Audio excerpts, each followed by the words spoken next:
പനമരം ടൗണിന് സമീപത്തെ പരിയാരത്താണ് പുലർച്ചെയോടെ കാട്ടാനക്കൂട്ടം എത്തിയത്.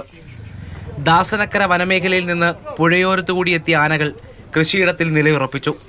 8 ആനകളാണ് സംഘത്തിലുണ്ടായിരുന്നത്. ജനവാസ മേഖലയിൽ ആനക്കൂട്ടത്തെ കണ്ടതോടെ പ്രദേശമാകെ ആശങ്കയിലായി. പോലീസും വനപാലകരും സ്ഥലത്തെത്തി സ്ഥിതിഗതികൾ നിയന്ത്രിച്ചു. അല്പസമയത്തിന് ശേഷം ശബ്ദമുണ്ടാക്കിയും പടക്കം പൊട്ടിച്ചും ആനക്കൂട്ടത്തെ തോട്ടത്തിൽ നിന്ന് പുറത്തേക്കെത്തിച്ചു.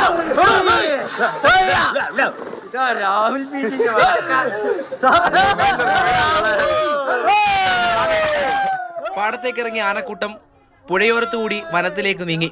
പനമരത്തിനടുത്തുള്ള പുഞ്ചവയൽ, നീർവാരം, അമ്മാനി മേഖലയിലൊക്കെ കാട്ടാന ശല്യം രൂക്ഷമാണ്. ടൗണിനടുത്ത് മുൻപും കാട്ടാന വന്നിട്ടുണ്ടെങ്കിലും 8 ആനകളുടെ കൂട്ടം ജനവാസ മേഖലയിൽ എത്തിയത് ആളുകളെ ആശങ്കയിലാക്കിയിട്ടുണ്ട്.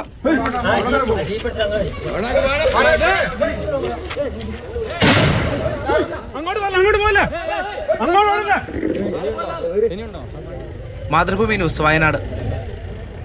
കമലുണ്ട് നമുക്കിപ്പം. കമൽ, അങ്ങനെ കാടിറങ്ങി കാട് വിട്ട് നാട് കാണാൻ വേണ്ടി എത്തിയത് 8 പേരാണ്. അതും ചെറുതൊന്നുമല്ല, വലിയ ആനകൾ തന്നെയാണ്. ഒരു കുട്ടി ആനയും ഉണ്ട് കൂട്ടത്തിൽ, നമുക്ക് കാണാൻ കഴിയുന്നുണ്ട്. അപ്പോൾ ഈ പരിയാരത്തെ കൃഷിയിടങ്ങളിലേക്കൊക്കെ എത്തുക, അല്ലെങ്കിൽ ആ പ്രദേശത്തൊക്കെ ഈ ആന എത്തുന്നത് ഒരു പതിവ് സംഭവമാണോ? ഒപ്പം തന്നെ ഈ 8 ആനകളൊക്കെ കൂട്ടമായി എത്തുക എന്ന് പറയുന്നത് ഈ ആളുകളെ എന്താണെങ്കിലും ആശങ്കയിലാഴ്ത്തുന്ന ഒരു കാര്യം തന്നെയാണ്. ഒരാന ഇറങ്ങുമ്പോഴേ പേടിയാണ്, അപ്പോൾ 8 പേരൊക്കെ കൂട്ടത്തോടെ എത്തുക എന്ന് പറയുന്നത് വളരെ പേടിയുണ്ടാക്കുന്ന ഒരു കാര്യം തന്നെയാണ്. അപ്പോൾ ഈ മേഖലയിൽ ഇപ്പോഴും ജാഗ്രതയൊക്കെ തുടരുകയാണോ? എന്താണ് ഒരു അവസ്ഥ ഇപ്പോൾ അവിടുത്തെ?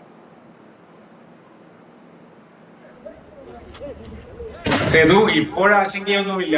ആനകൾ നാട്ടിലേക്ക് തിരിച്ചുപോയി. ഈ പനമരത്തിന് അടുത്ത പ്രദേശത്തൊക്കെ ഇത്തരത്തിൽ ആനകൾ നാട്ടിലിറങ്ങാറുണ്ട്, കാട്ടാനകൾ നാട്ടിലിറങ്ങാറുണ്ട്.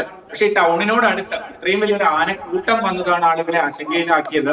ഈ പനമരത്തിന് അടുത്ത പ്രദേശത്തെ കൃഷിയിടങ്ങളിലൊക്കെ കാട്ടാനകൾ ഇറങ്ങുന്നത് പതിവാണ്, അവയെ നിർത്താറുമുണ്ട്. പക്ഷെ ഇന്ന് ടൗണിന് വളരെ അടുത്തെത്തി. പനമരം എന്ന് പറയുന്നത് പാടശേഖരങ്ങളും പുഴയും ഒക്കെയുള്ള പ്രദേശമാണ്. ഈ പുഴയോരത്തുകൂടിയാണ് വനത്തിൽ നിന്ന് ആനകൾ പുലർച്ചയോടെ ഈ കൃഷിയിടത്തിലെത്തിയത്. ചെറിയൊരു പറമ്പിലാണ് ഈ 8 ആനകൾ, 2 കുട്ടികളും 6 വലിയ ആനകളും നിലയുറപ്പിച്ചത്. അതോടെ ആളുകൾ ആശങ്കയിലായി.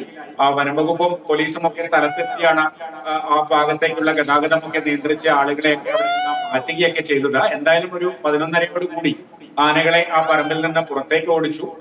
സമീപത്തെ പാടശേഖരത്തേക്ക് ഇറക്കി. അതിലൂടെ ആനകൾ പുഴയോരത്തൂടെ വനത്തിലേക്ക് തിരിച്ചു പോവുകയായിരുന്നു. എന്തായാലും ഇത്രയധികം ആനകൾ ഈ ജനവാസ മേഖലയിൽ എത്തിയതാണ് ആളുകളെ വല്ലാതെ പരിഭ്രാന്തരാക്കിയത്. ഇപ്പോൾ എന്തായാലും ആശ്വാസമായി ആനകൾ കാട്ടിലേക്ക് തിരിച്ചു കയറി.